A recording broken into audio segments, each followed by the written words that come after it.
I don't know what it is, but I just finished this episode 4 of Boku no Hero Academia, and when I finally got to that part at the end of the episode, I couldn't help but smile, get a little bit teary-eyed, and my only assumption that is causing this is because I've been a fan for a long time, and just seeing such a series like this I've been reading for over a year now finally get an anime adaptation and be done so well by Studio Bones. It's a dream come true. It's so rare. It's so rare to see series like this, see it adapted so right, especially a shonen of all things. And I was smiling throughout this entire episode, even in the end. I mean, every single episode at the end of these past couple episodes of Boku no Hero Academia, I've gotten a little bit of feels going on, building up inside of my chest, because they always end the episode off at emotional parts, and I love how they do that, because it really just strikes you when you actually are getting into the episode, and oh hell yes, I'm getting into the episode and the series, because this episode felt like 3 minutes. It did. I sat down, watched it, it was done. Honestly. I mean, I even replayed a couple of scenes over and over again just to see it again, but even then, it felt very short to me. It felt like I was only watching an anime short. And as I've said many times, when you feel like that, you know you're getting entertained by a series, and I'm willing to bet that there's probably others out there right now that's probably watching this video, and probably, you know, shaking their head like, yeah, you know, I agree, it felt the exact same. That just goes to show you how entertaining Boku no Hero Academia is.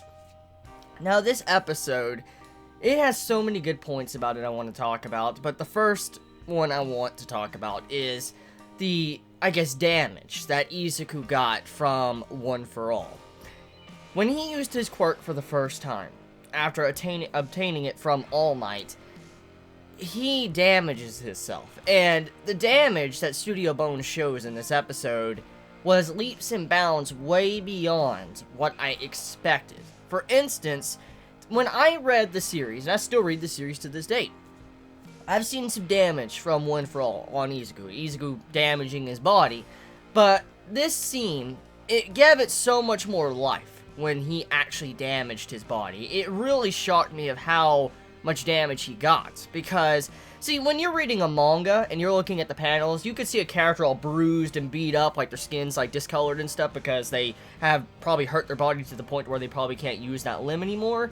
And I've seen this in different panels throughout Boku no Hero Academia, and a bunch of us manga readers have, but when you see it actually animated, and you see these scenes, especially in this episode when Izuku uses his ability, and you get a zoom out on his arm, you get to see his entire arm, and then as he's falling down, his arm is literally like flopping all throughout the air. I'm like, what the fuck? Seriously, his arm animation was, oh, it was so grotesque, because I didn't think Studio Bones would show something like that and make it even worse than how the manga was. Like, not worse in a way that it was bad, but make it worse to the point to where, like, oh my god, now you can really see the damage that this is causing him, like the damage to his body. When his legs are just fucking flopping and shit, and you just see his arm flopping.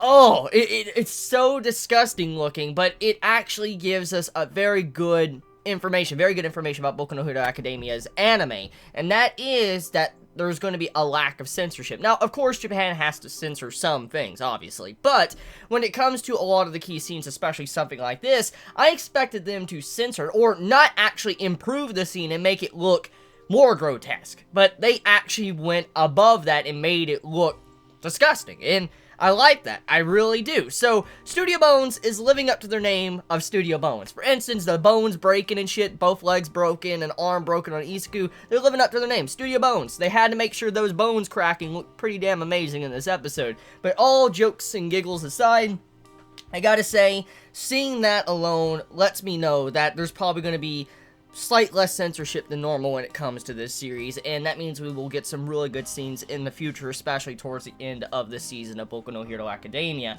Now, discussing the stuff with Izuku's exam, okay? That's the main focus of this episode, is Izuku's exam and him passing.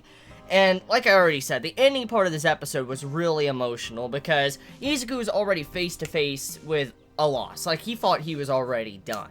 And it was sad because I think all of us in one point or time in our life, we probably thought we failed something, and then you get good news that you actually passed or something. Or maybe you got bad news that you really did fail. But I feel like one point or time in all of our lives, or it's yet to happen, but it will eventually happen sometime in your life, you will come face to face with something to where you're waiting for a response, a letter, a comment, whatever, and you're waiting for someone to give you the bad news. And that's what Izuku was doing many days after. He was waiting for the bad news of his failure to not be able to get into UA. And he was already determined pretty much to read the letter, get, distraught, and realize he can not join the school he wanted to do, and all this training he's been doing for all these months was pretty much for nothing at this time. He can't be at that school, and All Might was helping him out to achieve that. And when you finally get to this point, you're like, damn, this is sad. And then he opens it up, and then it said that, like, he fell, but then they go along the lines of telling him he actually passed because he has the qualifications of a real hero, which I'll get into that in a moment. But the way that was done, I love the way that was built up. The tension to the atmosphere, the music alone, oh my god. The music really made that final scene of the episode, especially when it came to the exam, I guess, qualification of how Izuku passed. The music, yeah, one of the best parts of this episode. So, talking about Izuku's qualification to be a hero, we already got the narration a while back, a couple episodes back, and I've already discussed this, so I'm not going to get into that.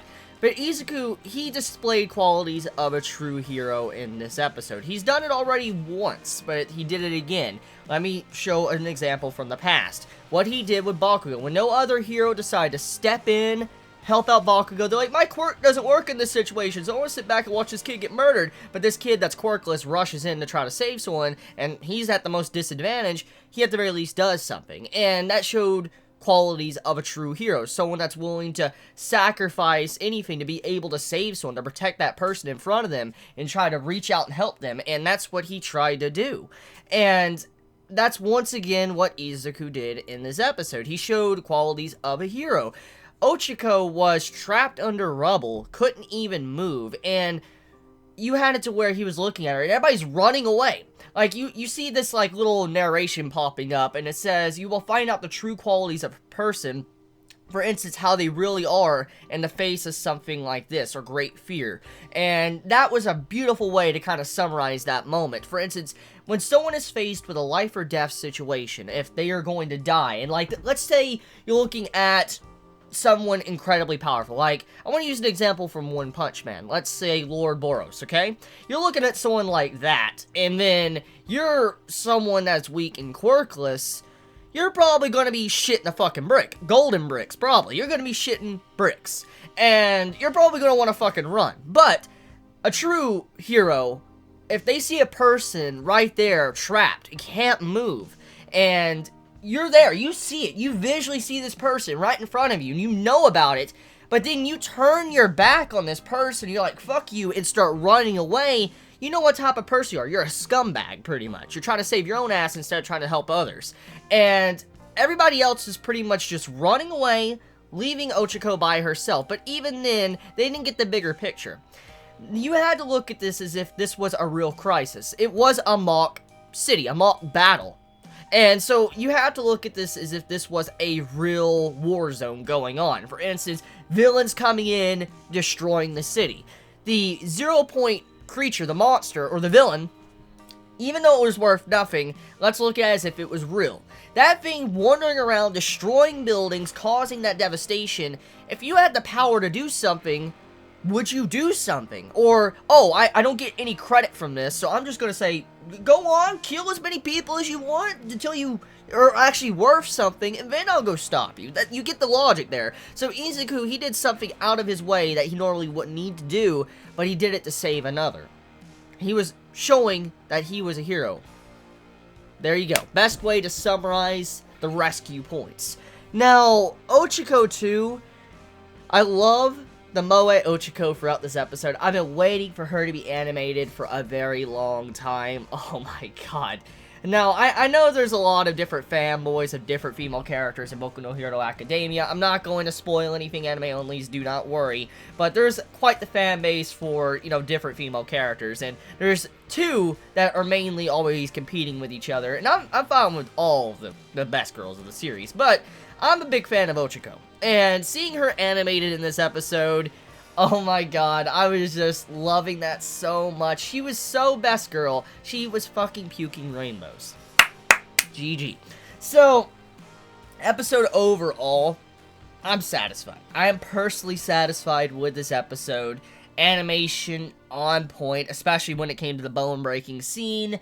Studio Bones is making anime great again. They're doing a very good job with Boku no Hero Academia. I'm glad they actually got this series. And, you know, I was looking down on Studio Bones before this series even began. I'm not even joking. I was talking about it. I was worried. I mean, there's still a possibility it could just go down the shitter. I'm not gonna cut that off the table right now. Like, I'm not gonna shove it off the table. There is a possibility that Studio Bones could still fuck up. But I will do the benefit of the doubt and say that so far, from what I've seen from these past 4 episodes, they have gone way beyond my expectations. And honestly, I will never probably discredit Studio Bones again. If they really handle this properly till the very end, I won't discredit them anymore, because they're doing a fantastic job with this anime. So, yeah, that's about it. You all have a wonderful day or night wherever you live. Please be safe. Chibi out.